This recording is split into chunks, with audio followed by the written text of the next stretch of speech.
మొలకలెత్తిన విత్తనాలు అంటే వజ్ర సమానమని నేను చెప్తుంటాను. మిగతా ఆహారాలన్నీ రాగి, వెండి, బంగారం, ఇనుము లాంటివే. వజ్రాలు అంటే ఆహారాల్లో మొలకలే.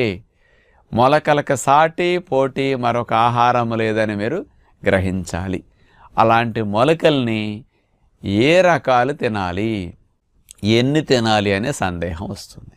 మనం రకరకాలు ఉన్నప్పటికి కూడా కాస్త సులువుగా మెత్తగా ఉండాలి, తక్కువ సమయంలో తినగలగాలి, నోటికి బాగుండాలి కదా. ఇవన్నీ ఆలోచిస్తే కాస్త మాంసకృతులు లాంటి ఎక్కువ కావాలి. కాబట్టి పెసలు, అలసందలు అంటే బొబ్బర్లు, శనగలు, ఈ 3 రకాల గింజల్ని కామన్గా వాడుకోమంటాం. ఇవి కొంచెం నమలటానికి మెత్తగా ఉంటాయండి, తినటానికి కూడా రుచిగా అనిపిస్తాయి ఈ 3 రకాలైతే.